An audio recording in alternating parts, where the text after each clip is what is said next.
आइए स्वाध्याय सत्र का अस्तु महाराज शुभारंभ जी। करते हैं। सभी के लिए आशीर्वाद। मोक्ष मार्गस्य नेतारं भेत्तारं कर्म भूभृतां ज्ञातारं विश्वतत्त्वानां वन्दे तद्गुणलब्धये।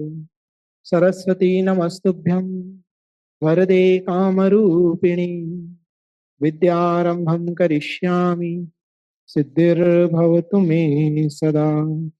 बोलिए अनंतानंद सिद्ध परमेष्ठी भगवान की, आदि ब्रह्मा आदिनाथ भगवान की जय।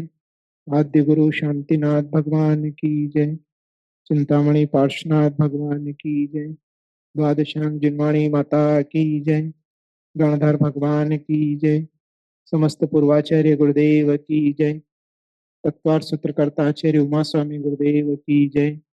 गणधराचार्य श्री कुंथु सागर जी गुरुदेव की जय। वैज्ञानिक धर्माचार्य श्री कनक नंदी जी गुरुदेव की जय। प्रज्ञा योगी आचार्य श्री गुप्ती नंदी जी गुरुदेव की जय। तत्वार्थ सूत्र ग्रंथ की जय। भरत और एरावत क्षेत्र में तो समयों की वृद्धि हानि का कथन किया, किंतु भरत एरावत क्षेत्र को छोड़कर अन्य दूसरे क्षेत्रों में भी परिवर्तन होता है क्या या नहीं होता है, इसकी ऐसा प्रश्न उठने पर सूत्र अगला है 28, क्रमांक 28। उच्चारण की ओर चलेंगे। ताभ्या मपरा भूमयो वस्थिताः। ताभ्या मपरा भूमयो वस्थिताः। ताभ्याम अपरा भूमियो वस्थिताः। ताभ्याम द्विवचन है ना। ताभ्याम अर्थात भरत एवं एरावत इन दो भूमियों को छोड़कर अपरा भूमिया शेष जितनी भी बची भूमिया हैं अवस्थिताः। अवस्थित अर्थात वहां पर स्थिति जैसी है वैसी रहती है, परिवर्तन नहीं होता है। सूत्रार्थ, भरत एवं एरावत इन दो भूमियों को छोड़कर बाकी सब भूमियां अवस्थित हैं, अर्थात परिवर्तन से रहित हैं। वहां पर काल का परिवर्तन नहीं होता, एक जैसी व्यवस्था रहती है। लब्धार्थ, भरत एवं एरावत क्षेत्र इन दो भूमियों में जिस प्रकार 6 समय वाला वृद्धि ह्रास होता है, वैसा वृद्धि ह्रास अन्य क्षेत्रों में नहीं होता है। अर्थात जहाँ भोग भूमि है वहां भोग भूमि एवं जहाँ कर्म भूमि है वहां कर्म भूमि ही रहती है। विशेषार्थ, हेमवत हिरण्यवत हरिरम्यक देवकुरु उत्तर कुरु ये क्षेत्र युगल क्रमशः जगन्य मध्यम उत्तम भोग भूमि के हैं। अर्थात हेमवत और हिरण्यवत में जगन्य भोग भूमि, हरि और रम्यक में मध्यम भोग भूमि और देवकुरु उत्तर कुरु में उत्तम भोग भूमि की व्यवस्था है। हमेशा इस प्रकार की व्यवस्था रहती है, कभी परिवर्तन नहीं होता। विधेय क्षेत्र में कर्म भूमिका है। इन क्षेत्रों में हुंडाव सर्पणी के समान कोई काल दोष नहीं होता है। विधेय क्षेत्र में भी इस प्रकार से कोई काल परिवर्तन नहीं होता है। हमेशा जैसे अपने यहाँ चतुर्थ काल है, वैसे चतुर्थ काल जैसी व्यवस्था विधेय क्षेत्र में हमेशा रहती है। तीर्थंकरों का आना, सद्भावना, मुनियों का होना, केवल ज्ञानी का होना, सुवृष्टियां होना, दुर्वि आदि मतलब सामान्य रूप से चलता रहता है। इस सूत्र का इतना ही अर्थ है कि शेष भूमियां अवस्थित है, अर्थात वहां पर काल परिवर्तन नहीं होता है। हाँ, दिन रात आदि होते हैं, है ना। ऐसा नहीं कि दिन रात भी नहीं होते, दिन रात आदि सब होते हैं, किंतु जो षटकाल परिवर्तन हो रहा है वैसा परिवर्तन नहीं होता है। अगला सूत्र है, जिन क्षेत्रों में आयु आदि का वृद्धि ह्रास नहीं होता, उन क्षेत्रों के मनुष्य आदिकों की आयु कितनी होती है, ऐसी जिज्ञासा होने पर आगे का सूत्र कहते हैं। 29, सूत्र क्रमांक 1, द्वि त्रि पल्योपमा स्थितियो हेमवतक हारि वर्षक दैव कुर्वकाः। एक द्वित्री पल्योपम स्थितियो हेमवतक हारि वर्षक देव कुर्वकाः। एक द्वित्री पल्योपम स्थितियो हेमवतक हारि वर्षक देव कुर्वकाः। हेमवतक हरिवर्षक और देवकुरु। हेमवत हरिवर्ष और देवकुरु इनमें क्रम से क्या होता है, एक द्वित्री पल्योपम स्थितियों मतलब मनुष्य और तिर्यंचों की आयु क्रमशः एक पल्य, दो पल्य और तीन पल्य की आयु होती है। हिमबतक में एक पल्य, हरिवर्ष में दो पल्य और देवकुरु में तीन पल्य, है ना। ये सब उत्तम मध्यम मतलब जघन्य मध्यम और उत्तम भोग भूमि है। हेमवत जघन्य भोग भूमि, हरिवर्ष जो है वो मध्यम भोग भूमि और देवकुरु उत्तर भोग भूमि की व्यवस्था है। तो वहां पर एक पल्य, दो पल्य, तीन पल्य की आयु वाले तिर्यंच और मनुष्य पाए जाते हैं। लब्धार्थ, हेमवत क्षेत्र शाश्वत जघन्य भोग भूमि है। वही बात बताइए लब्धार्थ में जो हमने बताया। विशेषार्थ, पल्य गड्ढे को कहते हैं। उपमा के द्वारा मान करने से इसे पल्योपम कहते हैं। संख्यात वर्ष के ऊपर की संख्या पल्य कहलाती है। अतः पूर्व कोटि की संख्या तक संख्या संख्यात कहलाती है। असंख्यात का प्रमाण पल्य से गिना जाता है, अर्थात उनकी असंख्यात वर्षों की आयु है ना। पुनः रिपीट करता हूँ, तो हिमवत, हरिवर्षक और देवकुरु, इसमें एक पल्य, दो पल्य और तीन पल्य की आयु होती है ना। और वहां पर भोग भूमि की व्यवस्था है, जघन्य, मध्यम और उत्तम, तीन प्रकार की भोग भूमि है। भोग भूमि में क्या फर्क है जघन, मध्यम, उत्तम में, है ना। तो वहां पर थोड़ा सा फर्क है आयु का, ऊंचाई का। शरीर की ऊंचाई उत्तम भोग भूमि में 3 कोस की होती है, और मध्यम में 2 कोस की, और जघन्य में 1 कोस की होती है। उसी प्रकार आयु भी 3 पल्ले, 2 पल्ले और 1 पल्ले की होती है। बाकी 10 प्रकार के कल्पवृक्ष वहां भी होते हैं, यहाँ भी होते हैं, है ना। तो इस प्रकार से फिर भी इनका पुण्य कमजोर है, तो थोड़ा बहुत व्यवस्था वहां पे रसाधिक में हीनाधिकता हो सकती है, संभवतः ऐसा होना चाहिए। तो इस प्रकार से वहां की व्यवस्थाएं होती हैं। भोग भूमि के सभी जीव सर्व कला कुशल होते हैं, और वहां पर रोग, बुढ़ापा आदि नहीं होता है, चिंता आदि नहीं होती है, इष्ट वियोग, अनिष्ट संयोग आदि नहीं होता है। युगल के रूप में रहते हैं। युगल या संतान का जन्म होता है। माँ 9 महीने तक गर्भ को धारण करती, मतलब जीवन के अंतिम 9 मास बचे होते हैं, तब 3 पल्ले की आयु है, असंख्यात वर्षों की आयु है ना। जब जीवन के अंतिम 9 मास शेष रहते हैं, उस समय वह गर्भवती होती है। वो जो आर्य और आर्या होते हैं, युगलिया जो जन्म लेते हैं, वो वहां पर पति पत्नी की तरह अपना जीवन बिताते हैं, भोगों को भोगते हैं, और उसकी आयु के अंत 9 मास बचते हैं, जब वह जो गर्भवती होती है और युगल संतान को जन्म देती है। युगल संतान को जन्म देते ही जो है स्त्री को छींक आती है और उसका मरण हो जाता है, और पुरुष को जम्हाई आती है और उसका मरण, मतलब आयु पूरी हो जाती है। कपूर की भांति शरीर उड़ जाता है और आत्मा अन्य जगह चली जाती है। अन्य जगह भी उनका फिक्स है, वह भवनत्री या फिर सोधर में ईशान स्वर्ग तक वह जन्म लेते हैं। अर्थात भोग भूमि में मरण को प्राप्त हुआ जीव नियम से स्वर्ग में ही जन्म लेगा, देव ही बनेगा, और कोई उसकी गति नहीं है। इस प्रकार की व्यवस्थाएं वहां पर होती हैं।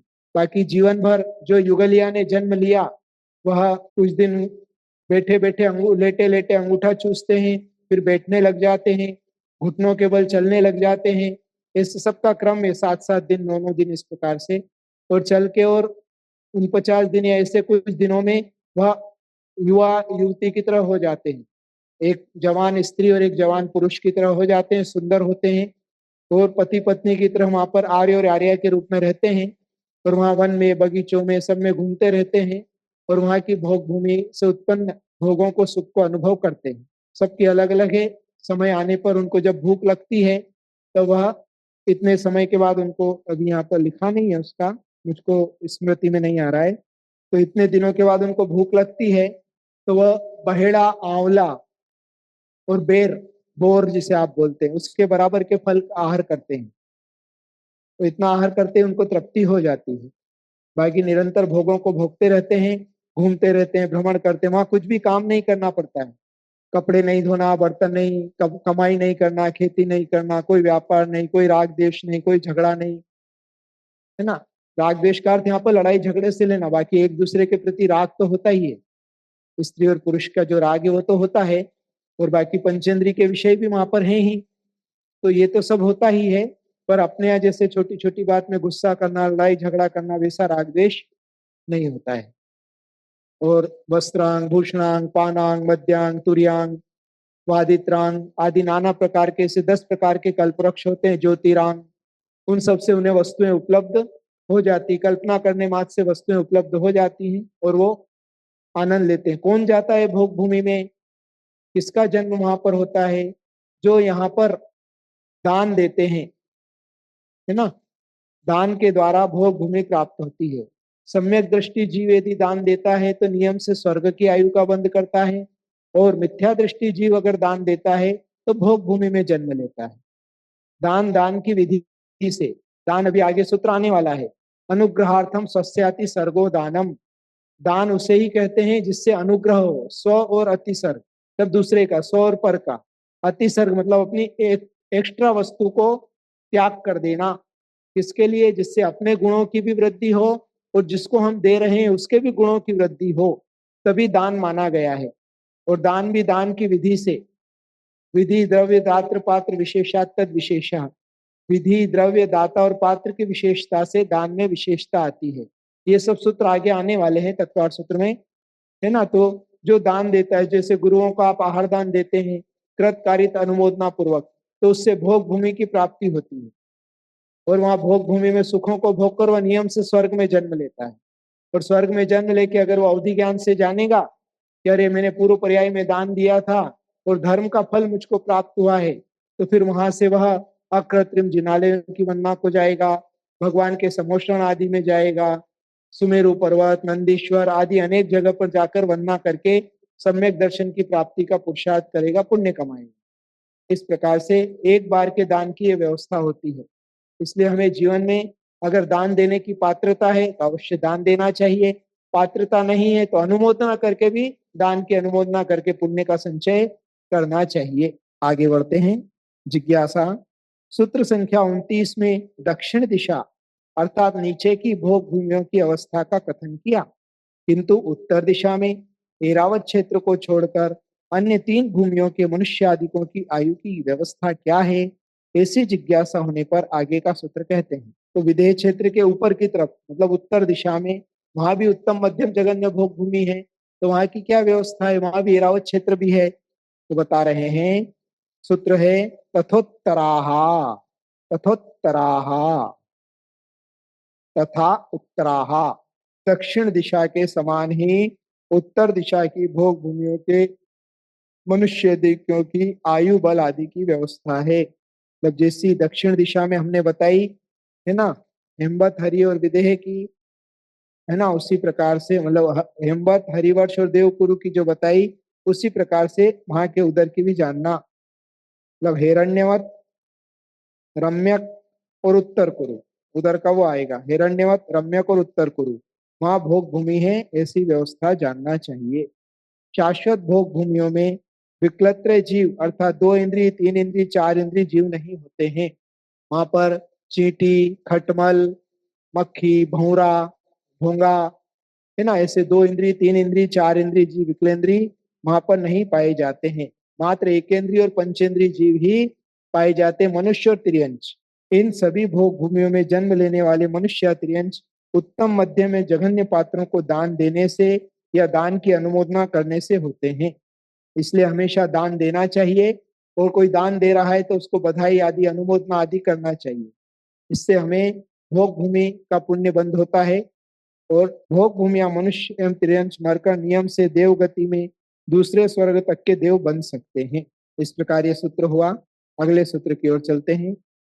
जिस दक्षिण दिशा के एवं उत्तर दिशा के सभी क्षेत्रों की व्यवस्था का कथन किया, परंतु सभी क्षेत्र एवं पर्वतों के मध्य में स्थित विदेह क्षेत्र के मनुष्य आदिकों की आयु आदि की क्या व्यवस्था है, ऐसी जिज्ञासा होने पर आगे का सूत्र कहते हैं। है ना, कि आप बता के आ चुके हैं कि भोग भूमि में 3 पल्ले 2 पल्ले 1 पल्ले की आयु होती है, वहां पर 120 वर्ष की आयु होती है कर्म भूमि में मैक्सिमम, या 1 पूर्व कोटि तक की आयु होती है ना। इस प्रकार से आपने अलग अलग वर्णन कर दिया, किंतु विदेह क्षेत्र में कितनी आयु होती है उसका प्रश्न होने पर उत्तर दे रहे हैं अगला सूत्र।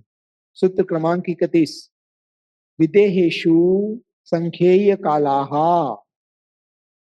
विदेहेषु संख्येय कालाः, विदेहेषु विदेह क्षेत्र में संख्यात काला संख्यात वर्ष की आयु वाले मनुष्य त्रियंश होते हैं। अभी मनुष्य और त्रियंशों की बात चल रही है, तो मध्यलोक है तो मध्यलोक में मनुष्य और त्रियंशों का निवास है विशेषतः, इसलिए उनकी यहाँ पर बात चल रही है। तो विदेह क्षेत्र में जो है, विदेह क्षेत्र में भोग भूमियों की तरह असंख्यात वर्ष की आयु वाले मनुष्य एवं त्रियंश नहीं होते हैं, संख्यात वर्ष की आयु वाले होते हैं। सूक्ष्म और शरीर की ऊंचाई 500 धनुष होती है, प्रतिदिन भोजन करने वाले होते हैं और उत्कृष्ट आयु 1 पूर्व कोटि प्रमाण और जघन्य आयु अंतर मुहूर्त विधेय क्षेत्र में होती है ना। 1 पूर्व कोटि प्रमाण में कितने वर्ष होते हैं? 1 पूर्व कोटि का प्रमाण 70 लाख करोड़ 56 हजार करोड़ वर्ष जानना चाहिए। 70 लाख करोड़, 70,56,000 करोड़, इस प्रकार से 70,00,000 करोड़ और 56,000 करोड़ वर्ष, इतने वर्ष जो होते हैं एक पूर्व कोटि में होते हैं। ये उत्कृष्ट आयु होती है मनुष्य की, एक पूर्व कोटि प्रमाण इतनी आयु वाले मनुष्य और तिर्यंश भी हो सकते हैं। आगे के सूत्रों को शेष अगले सत्र में लेंगे। ठीक है, आज इतना ही रखते हैं। जिनवाणी के ज्ञान से सूझे लोकालोक, सुवाणी मस्तक चढ़ो सदा दे तुम लोग। 9 बार नमोकार मंत्र का जाप करेंगे, के लिए बहुत सारा मंगल आशीर्वाद।